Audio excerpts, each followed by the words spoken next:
Welcome to Hope, a podcast dedicated to the people whose stories reignite our belief that change is possible even when the world gives us a thousand reasons to doubt it. Over the next few episodes, we will be exploring the theme of youth in conservation, and this conversation with Ishan Shanavas is the first of many to come. Ishan is a podcaster, TEDx speaker, best selling author, and the founder of Eco Inspire, an educational program he leads.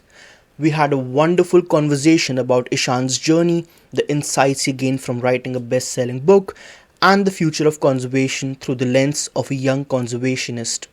I especially loved his stories from the wild, which I'm pretty sure you all would love as well.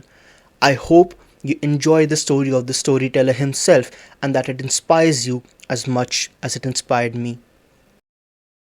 Thank you so much, Ishan, first of all, for doing this, and welcome to Hope. So let's just dive into it. So before we dive into the deeper sections of the conversation, do you want to introduce yourself to the world in your words, not in like terms of a podcast or written on a newspaper, but just you telling people about you? Yeah, no, I love that. So, my name is Ishan. I am a 22-year-old wildlife enthusiast, and a lot of the work that I've done online, I think even just like things that I try to do in my daily life revolves around wildlife. That's one area that I'm really passionate about: wildlife, nature, and the environment. And one of my missions is to speak for these creatures that can't speak for themselves. And there are different ways in which I do it, the details of which we can get into. Sure. And so you are a storyteller yourself. You have written a book. In, in most of the talks that you might give, storytelling is a big component. So do you want to take us through the story of the storyteller? Like, what's your story? How did you end up where you are right now? That's nice. Oh, I love that spin.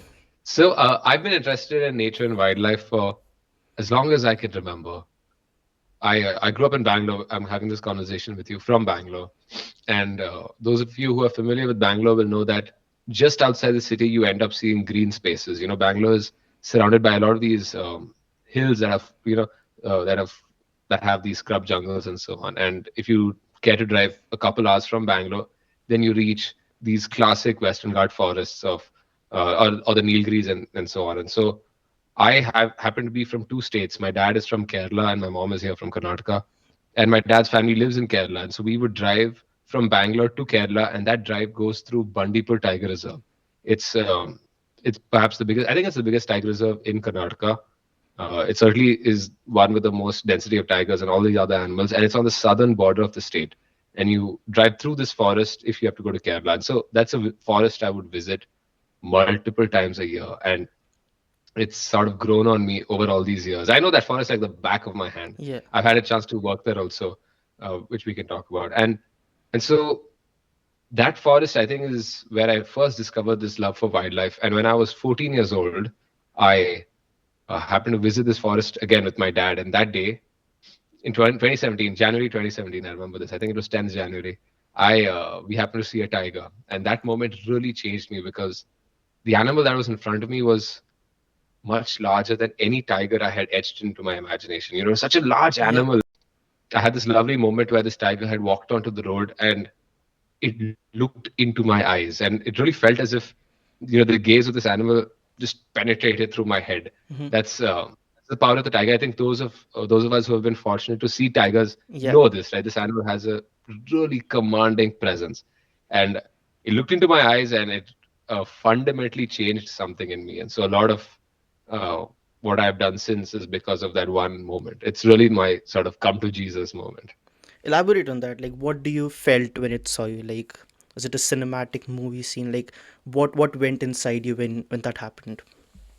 I think it was something straight out of a Bollywood movie. You know, I feel like my hair went back, and I think I quite literally felt some goosebumps because there is, I mean, there's just so much power in this animal, and I could sort of see in its eyes. I could see like this this raw wildness that could not be tamed no matter how much you try. And just think about it, like this tiger, this was a big male.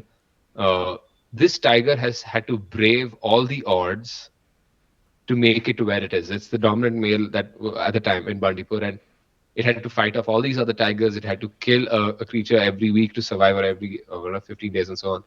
And so this animal like literally thinks on a different plane. That's the feeling that I got, and this is what Hmm. the feeling I've had subsequently with all these other animals I've seen. And it's something about that really tugged at my heart. There was this raw magnetism that this animal had, and uh, it's very much a one-sided relationship. I don't think that tiger uh, think liked me in any way, but I certainly liked the tiger, and so I uh, I fell in love in that day on that day. Perfect. Like talking about stories. So we talked But I'm about, sure you've yeah. also had this some sort of moment like this, where a moment Is that it with a really tiger? got you invested. No, I mean any animal, I'm sure. I guess like my journey has been very different because I like my inspiration didn't come from the wild actually. So do you want to know the story? I'll just quickly go about it. Go ahead, yeah, shoot. So as a child, I was interested with pets, so that was the first encounter I had with animals, and then kind of that faded away. But then COVID happened, and I got some mollies in a bowl, which you should not ideally get. Agreed, but I didn't know at that time, so I had some live bearer What is fishes. Molly's? Like What is mollies Molly's? and It's kind of platies are like live bearer tiny fishes that you can keep in aquariums. So okay. I got those, and I didn't know that they would give birth to new live fishes. And suddenly I was checking the bowl and I saw like tiny fishes like roaming around at the bottom of the tank. And that was one of the flipping points for me because I could see life taking form in front of me and how they were starting to move and how like nature can be cruel as well because the parents were feeding on the live ones as well. So I was like, my god, everyone's dying, we need to save them. And then that's something that got me into fish keeping a lot. And then I learned about, wow, people keep snakes. Like that's the most bizarre thing to me. Like, why the heck is someone handling a king cobra? Like, why do you have snakes with you? So that was something that I started to watch a lot. And then I heard Gowri's name in one of the YouTube channels, and I was like, wow, like conservation is a thing. And then I read a lot about snakes, and I was like, oh, like they are very very misunderstood animals. And from there it kind of shaped into more conservation aspect rather than the pet keeping stuff. So that's where my interest began into conservation.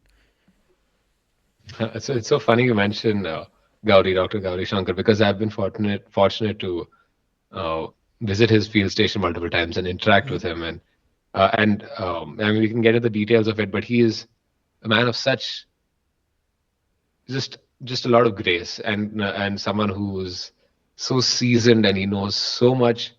Uh, he has a field station for the listeners. He has a Yeah. this person, Dr. Gauri Shankar, has a field station in Agumbe, which is one of the rainiest regions Hmm. in India. It's in Karnataka, in the thick of the Western Ghats, and it is the king cobra capital of the world.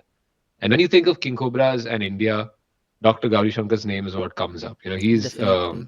India's foremost expert on the snakes, and he's also the person who has recently, as in within the last 5 years, finished his PhD on this animal, and shown to the world that the king cobra, which was previously thought to be one species, is Hmm. actually four different species. There's one in the Philippines, there's one, there's one in India, there's one in northern India, and so on. So there are like a couple of different species, and the one in India, the one in southern India has been named Ophiophagus kalinga, and Yep. kalinga is the Kannada name for the serpent, in honor of the local people, in the hope that they feel a sense of ownership for this animal and a sense of kinship for the animal because it's named Hmm. after their own word for the creature. So it's a beautiful place. I think everyone should visit it. It's called the Kalinga Center for Rainforest Ecology. I've had a lot of experiences there. In fact, I think my snake uh, fascination really skyrocketed when I got to go there when I was in the ninth standard. Hmm. And so yeah, I can tell you we can go to the stories later, but yeah, I've spent a lot of time in that rainforest. Yeah, I mean, you mentioned Gauri, and I can tell you, like, he's a very passionate individual as well. Because I used to work for handling his social media handles, and like, even when No. he used to travel a lot, I remember it used to be like 1, 2, or 3 a.m. in the US, and he would still stay with me on the call and be like, Harpreet, we need to get this video out to the people. And I would be editing on the call. So I can tell you, like, he's such an interesting and amazing person to talk to, especially about King Cobras, considering the And he's experience he also has ripped. had. He's like He really like is. strong. He has a gym as well at the research station, which does I good. know I helped set up that gym. That's why, because I had to. paint. I think the frames and so on Yeah, for the weight. Yeah, that's interesting. he's Lovely. a nice man, and he's like because I've been fortunate to go there over these years. I've seen him interact with a lot of people, Hmm. and yeah, he's just a very inspiring human being. I like him. Definitely. But yeah, Yeah. like moving on. So you mentioned about stories. You were talking about stories. So I believe stories play a very integral role in this society. I'm not sure if you agree with it, but it's one of the most important thread that connects human society and communities in general. Like we have grown up listening to stories about different cultures, traditions, and stuff. So stories are very important there, but and stories tend to inspire people, motivate people, and I guess movies and books play the same role. It depends upon how the story is narrated, right? But there's also a point that's the emotions that people feel of inspiration or motivation after a good story tend to fade away as well if action's not taken upon it. So like when you're telling people stories about, for example, your time in Kalinga, for example, or anywhere in southern part of India or India as a whole, and obviously you want to impact and you want to create that impact on the students, inspire them in ways that they hopefully grow to be conservationists or at least do things that are good for the environment. But when you're telling them these stories, how do you like try to tell them things that hopefully convert it into actionable steps? So it's not just a good story that inspires them, then they go home, forget about it, but that actually inspires them to take an action. Okay, so bunch of things there. I think I totally, resonate with this idea. Stories are the most important thing because I can tell you why. I Over these last few months, I've been running this education program Hmm. centered around the environment, where I go to schools and talk to these students.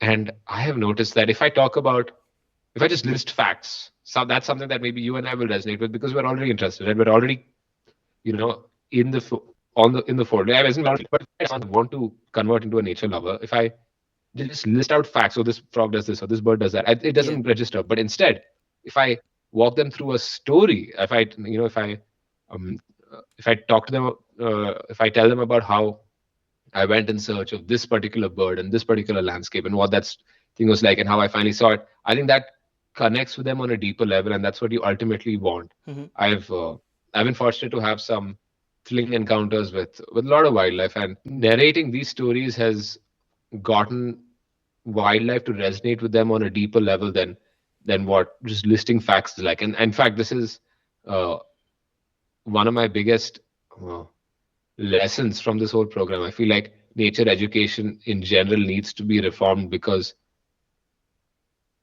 if you go the fact route, which is something that a lot of people are still doing, I mean, you're not going to resonate with people. But if you go with a story-driven approach, then Right. nature education can reach new heights, and that's something that I would like. As for how do we take this one step further? So Hmm. what I have found is yes, that, it's one thing to tell a good story and to get it to resonate with them, Yeah. but the hope is to have that stay with the student and let it manifest in them actually doing something.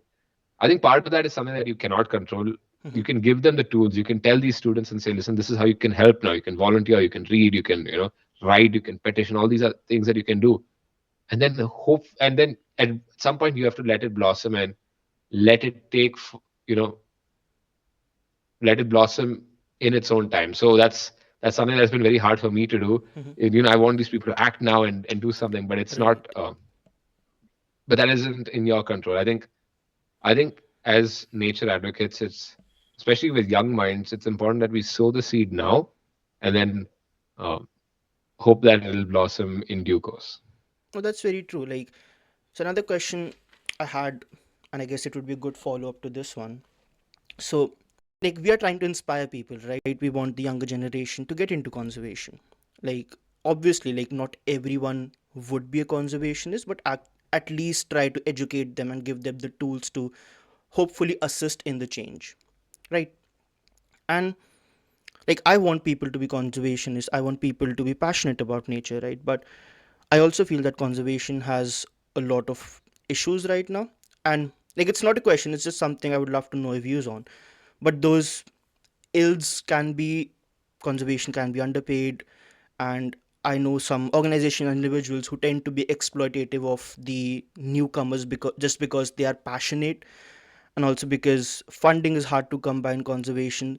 So on one side I feel that I'm trying to inspire people to get into conservation, but on the other side, like, something in me thinks that do we have the carrying capacity in conservation to actually have these many individuals, because they need to be paid and need to survive as well. Like, passion can keep them going to a great length, but they still need enough resources to go by life. Okay, so that is a deep question. I mean, I can just tell you what uh, uh, the little bit that I know and that I've thought about this. But let's just take one step back. When we talk about nature education in general, asking them to become conservationists is, the dream. That's the Right. but but it's not as if that like it's not as if they like if they don't become a conservationist, you haven't failed, right? Because you've at Mm-hmm. least sold the the idea of an eco-conscious life, or a life that is centered around wildlife in some way, or at least a life or a mindset that respects wildlife in Yeah. in any way. So I mean that is the goal. It's not as if we're like lessening the goal in any way. It's just that uh, there are various different outcomes that you can have, and that's one of the best outcomes. But even if that's not the outcome, that's okay. If these kids end up going into whatever profession they're in with this as part of how they look into the world, I think that's a win. So that's one point I wanted to clarify. So I mean, I'd love it Mm-hmm. if I've spoken now to 27,000 kids. I would love it if there were 27,000 conservationists that came out of it. Yeah. But if if even one of them turns into a conservationist and the rest 26,999 end up being people who aren't conservationists by profession but are conservation oriented by lifestyle, I think that's a win. Fair. That's important to realize. So that's one thing. As for conservation as a space, uh, I wish I had more authority to speak about it, but I don't. But yeah, there are some organizational issues, there are funding issues, and I wish I had a solution for you, but I'm not going to act as if I know this, Mm-hmm. but I because I don't. But what I do think, is that we need to have more conversations around this. I feel like it's something that we need to talk about more, and so uh, forums like this are places where we're doing that, and so that's Right. important. I feel like if we start the conversation, then maybe further down the line, we might see some change. That's fair. Right. And okay, let's get the conversation a bit more fun. So you're a proud author of a book, This is which fun. Yeah. I am very looking forward to read when I get back to India. I really have to get myself a copy. But I just wanted to know, like, you got a lot of feedback after writing the book as well, and one of them is Mr. Shashi Tharoor, and I guess that's pretty big. That's a story in itself that I would love to know. But like, what are your learnings about making a good story or writing a good story? And like, we'll talk strictly in sense of wildlife and nature writing, but what do you think makes a good story when you're writing something that helps you to connect to people? Oh, this is a I love this question. So there's a lot to say here. So for the audience, for those who don't know, I happen to have written this book. It's called The Light of Wilder Things. It's the story of my life over these last 7 8 years that I've spent searching for wildlife as a teenager across this country. And it's been a work in the it's been quite it's taken quite a lot of work. I started writing this book when I was 19 years old at university, and I published it when I turned 21, shortly before I turned 22. And so this book traces this journey of me living next to wildlife. That's something I didn't mention. I forgot. Hmm. I happened to study in a boarding school that was next to a jungle in Andhra Pradesh. That's where I did a lot of my schooling.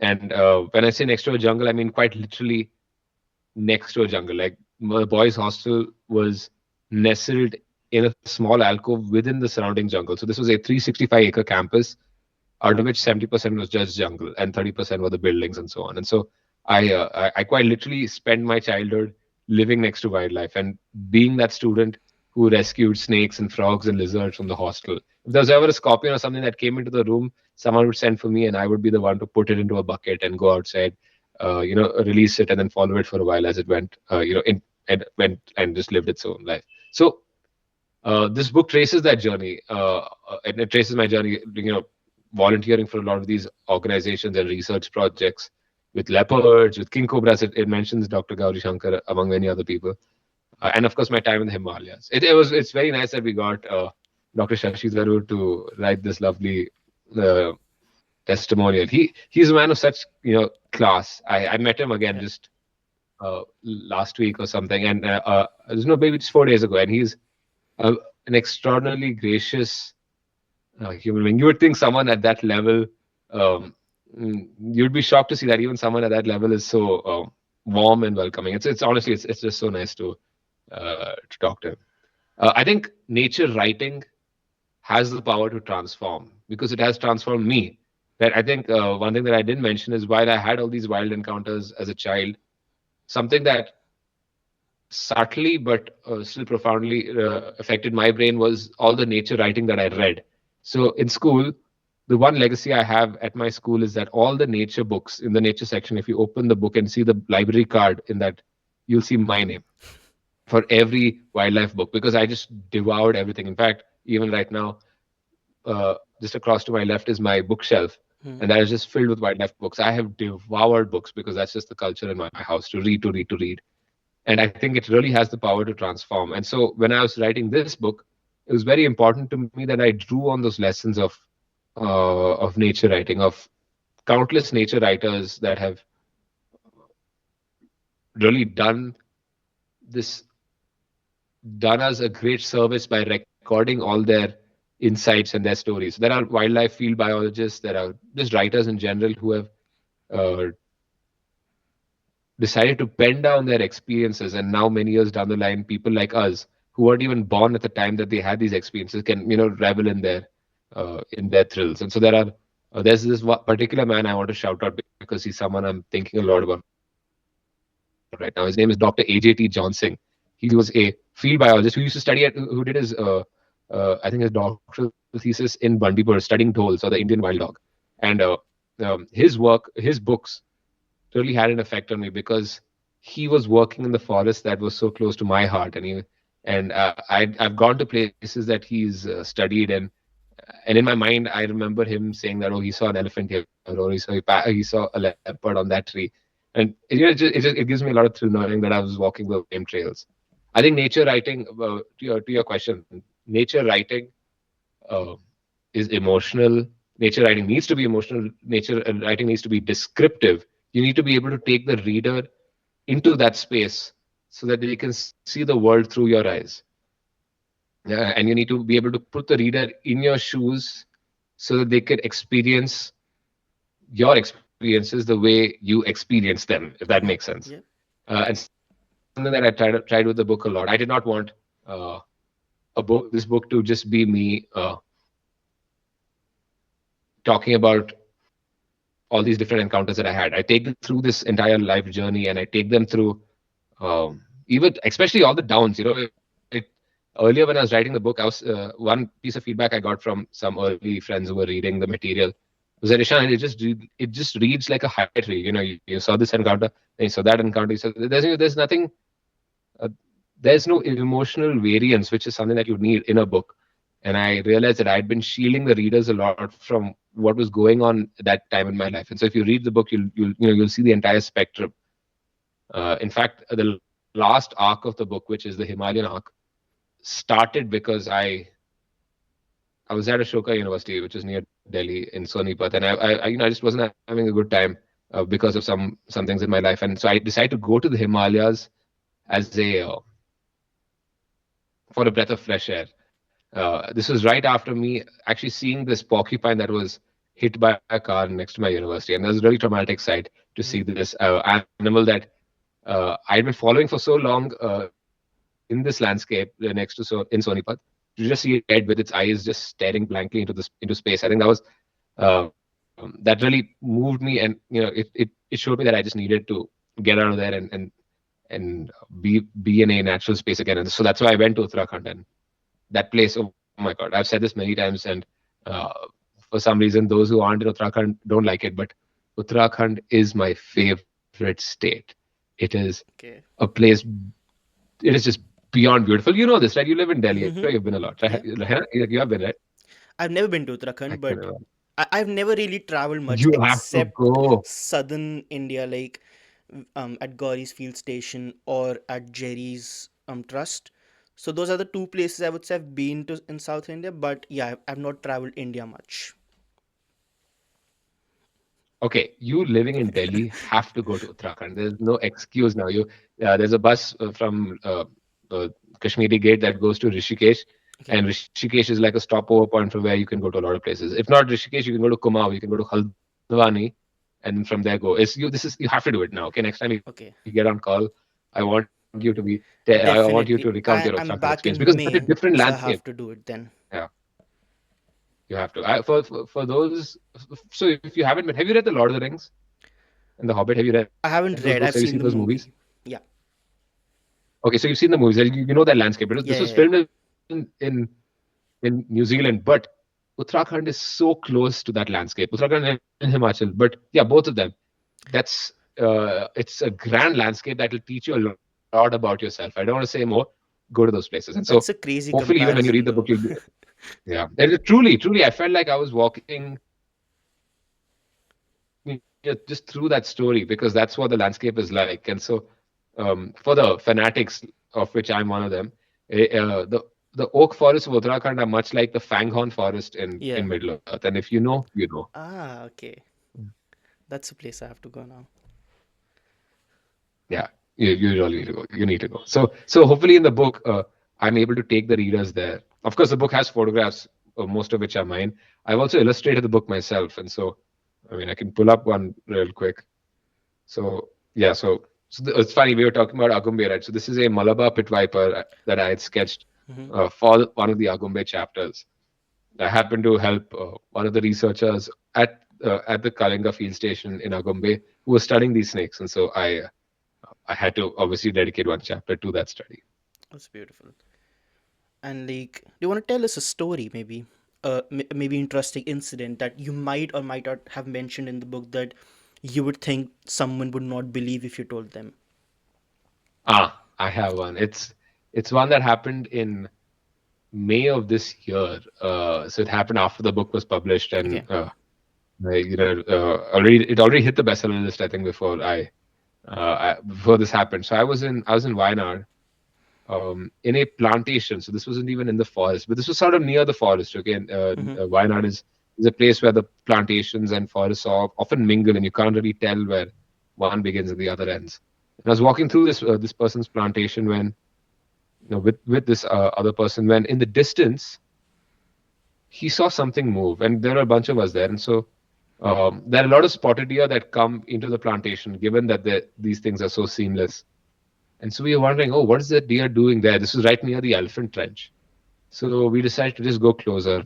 And as we went closer, we saw, I mean, I looked down and in a pile of elephant dung, there perfectly preserved in the elephant dung of all places, there was a pug mark. And so I was like, oh, Whoa. this is so crazy that this tiger had stepped into the pug mark. And of course, when you look at a pug mark, you can't really tell which animal it is. There's no Hmm. definitive way, but you can make an educated guess. Yeah. Given how big it was, it had to be a tiger. It couldn't be a leopard. And the best guess of my friend who was a local was that this was of a local tigress that frequented the area. He had seen it a couple times. Mm-hmm. And so I'm like, oh, nice, very funny. I mean, great. But surely it's happened a while back. Who knows? Maybe this happened last night. And so as I say this, we're walking parallel to the elephant trench. When from the other side of the trench, I Yeah. hear almost a and a, or like and a whoo, like a low basal growl. Okay, something from the belly. Mm-hmm. So this wasn't loud, but this was deeply resonant, if that makes sense. Right. Yeah. I can't imitate it because I and I look up, and as I look up from behind a lantana bush, which is not more than 20 feet Mm-hmm. from where we're standing, something stands up. Oh, okay. The tigress was right there, and so she stood up. I could see her right shoulder. Okay, and like the shoulder of a tiger or a tigress, whichever, Yeah. is so muscly. It's a sight, Yeah. like because of it's so clearly defined. You can see the muscles. She looks at us, and then she does the Flemen response, which is basically uh, putting the teeth back where you can see the canines. It isn't a Mm-hmm. move of aggression, although it might be seen as one. It isn't. Yeah. This is just this animal trying to get the scent. So during the Flemen response, the lips are pulled back and the teeth come out, and when this happens, air and so on moves over the Jacobson's organ, which is Mm-hmm. this organ that the tiger has at the roof of its mouth.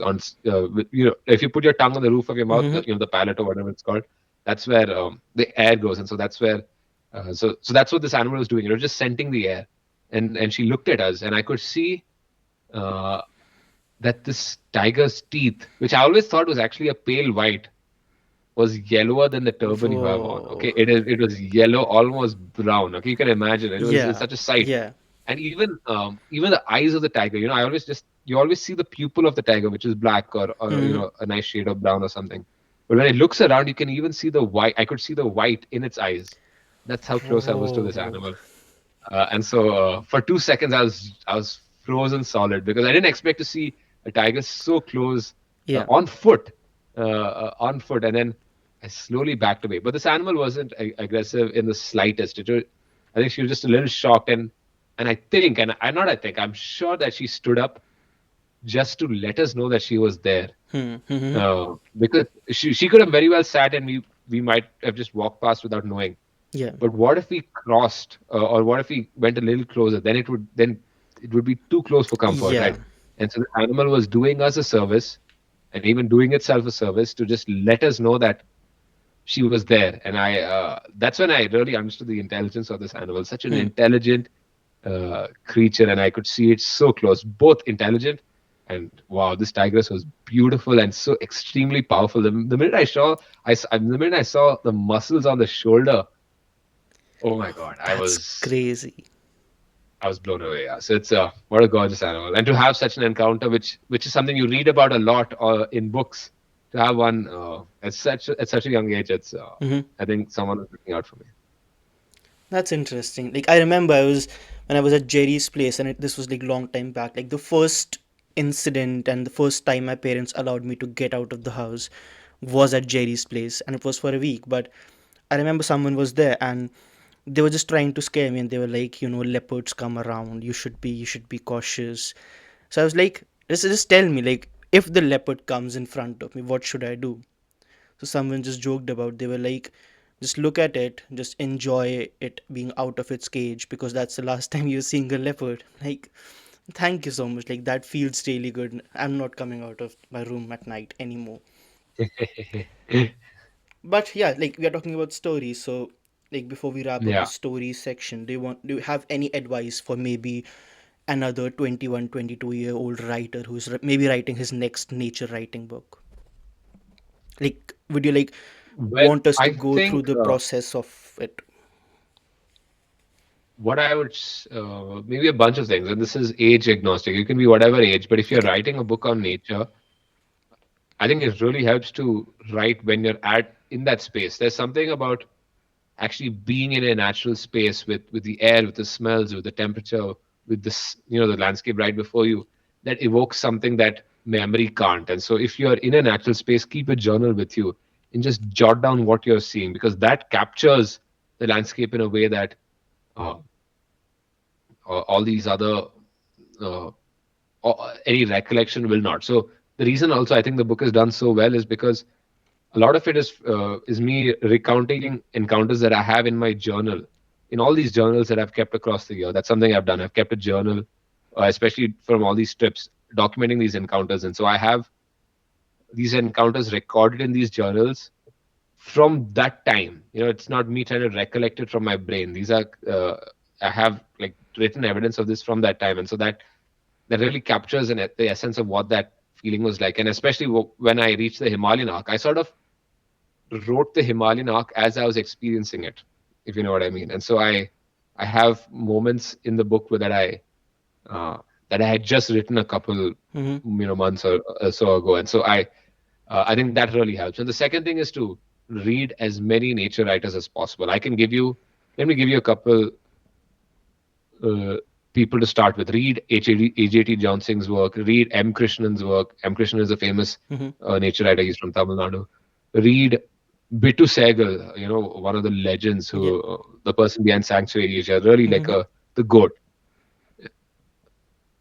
These three. Let me stay with these three. Read these three. They have a lot of work out there. Read them because they are the gold standard, as it were. That's my 2 cents. That's pretty good. So, like, since you're an avid reader yourself, have you by any chance read this book, The Wizards The and the Wizard and the Prophet. Prophets? No, I have not. Tell me about it. So, like, my next question is pretty much based on it, and I've read two chapters only, but the reason why I bought this book because it talks about two philosophies from two different people who talk about how we can tackle environmental issues in the 21st century. So, one of them is the wizard. His name is Norman Borlaug. So he talks from an angle because he believes a lot in human ingenuity, science, and tech. He thinks that innovation can overcome environmental limits, and he also believes that we should use science and innovation to maximize or to accommodate for all the human needs. So that's his point of view. On the other hand, Wait, can you elaborate on that? I want to understand that point of so view deeper. a bit more about Norman. He's basically like globally the father of green revolution. So his focus is a lot on agriculture and like having more crops and disease resistant crops as well to like do anything and everything possible to accommodate all human needs. So according to him, we need to maximize every potential. We need to use science and innovation to its maximum limits to accommodate for all us human needs, despite in spite of overpopulation or growth. Every human need needs to be satisfied. That's his point of view. On the other hand is a guy named William Watt. I'm not sure if you've heard about him, but he played a significant role in the modern environmentalism. He was an ornithologist himself. A very interesting guy, though. Like, there are some things in the book which are quite contradictory, and some things that you might not agree with. Like, he does say a bit of shitty things about Indians as well, which I did not agree with at all. But basically, what his point of view is that he argues that humans must respect the ecological needs limits, and he also advocates that reducing consumption is important, population needs to be controlled, waste needs to be controlled, which is all right, yes. But he also believes that tech cannot achieve or cannot overcome environmental limits. So, overall, his idea basically is that humans need to stay within the environmental limits. So we need to understand like the economics concept of carrying capacity. He says that we should limit ourselves to the carrying capacity of this planet or what the environment offers us, which if I had to broadly simplify it, they both are talking about, one's talking from the view of development and one's talking about conservation. So it's a question of conservation versus development. Now I have done economics in my undergrad, and for me development is also important. Like, if I see humans who don't have roof on their head, it's important for them. Like, they don't give a damn about animals in their backyard, nature reserves, saving tigers, and it's fair. But we also need to save those animals as well. That's what the conservationist in me says. So the question out of this is, what do you think? And it's a very, very loaded question for any individual or agency to answer. But what do you think, like, can be ways where conservation and development can go hand in hand? Well, I think it's less a question of can these two go in hand, and instead an imperative that yes, these two have to go hand in hand, and we need to make that happen. Right. It's uh, it's important that we move conservation from being a problem of the elite to solve to something that should be a common cause for all of us. And there in that, we should also very much respect and work to improve the lives of those who are directly impacted by conservation or directly impacted by wildlife. These things Mhm. aren't as divorced as we would like to make them out to be. So that's something that I think is very important. We need to. Uh, for example, I know of this one conservationist who works at the edge of Bandipur Tiger Reserve. Okay, so I think I revolve a lot Yeah. around Bandipur. That's a place that's so close to my heart. And her name is Sunita Dhairyam, and she uh, she's trying to one of the she does a lot of work there, and one of the things she does is that she helps compensate villagers when tigers or leopards kill their cattle. Because Hmm. I've like Bless you. I've been able to. I was there once when this person lost her goat, and Hmm. you can see the visible stress on her face. That is 7,000 rupees, which for someone in a village is a lot of money Yeah. that has gone down the drain like that. Hmm. And so, understandably, this lady was very frustrated. And what often happens is, in this frustration, they poison these carcasses so that the animal Yeah. which then comes to feed on this carcass dies. Now, we don't want that to happen. I want these tigers and leopards and so on to live. While at the same time, I want to respect this person and their dignity and their livelihood. And so, what she does is that she compensates these villagers. She's created a charitable trust that gives them some money that placates their anger there, so that they don't poison these carcasses. She also helps with local, women empowerment, local livelihood generation, local dog sterilization, and a couple other things, so that uh, dog vaccination rather, Hmm. just to help Yeah. like the locals. So I think it's important that we marry these two, and not see them as one thing divorced from the other. Because if you look at them in silos, you're not going to get anywhere. You'll always be fighting another person. But instead, if you try and work with the developmental authorities, with the developmental figures, and with the conservation folks on the ground, only then any sort of lasting change is possible. That's my 2 cents. No, that's true, but I feel like it's a question we can talk for a long time about.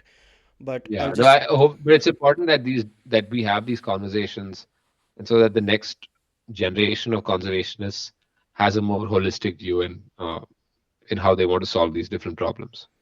definitely I agree. Like I'm not sure if this remark would be like well suited, but I genuinely feel we need better politicians as well to actually, because they have the power and the conservationists have the knowledge. So if they combine together, that hopefully these two things can go hand in hand and marry together, as you said. But Yeah, I yeah, mean, well, I mean, this should be a priority now it should in be, yes. politics. I would like to see this. I would like wildlife and conservation to feature in political discussions. I hope it does in any sort of meaningful way. Perfect. So we'll just quickly wrap it up with final two questions. So you have already written a book, you have done so much already, and I'm pretty sure you have many other plans ahead. So like what's the future looking like for you? There are a couple different projects in the works. I'm going to leave the viewers in suspense. I'll let them wait and see what's coming next. There's some things I'm working on. Okay, cool. Maybe we'll find another book by Shan. But yeah, in the Who end, knows? Yeah. what's a message of hope that you have for people? Anything you feel for the people who might have lost hope for some reason. So what do you want to say to them? I will tell them, and this is something I think about a lot. I will tell them that it is an astonishing gift that right now, as you and I live and breathe, Hmm. there are creatures out there with beating hearts in their chest that have not perished from the earth. I think that's an extraordinary thing to think about. And the very fact that they're still alive means that there is still time to save them if we get our act together now. I love it. That's a great end. But yeah, thank you so much, Ishan, for doing this. I know we are running out of time, but do you have any questions? Do you have any advice for the podcast, for me in general? Anything you want to say? No, I'm just excited to see what comes out of this next. I look forward to listening to more episodes, not my own episode, but episodes that you do For with sure. other people. I look forward to listening to them. All right. Good luck, Harpreet. Thank you so much, Ishan. Cheers.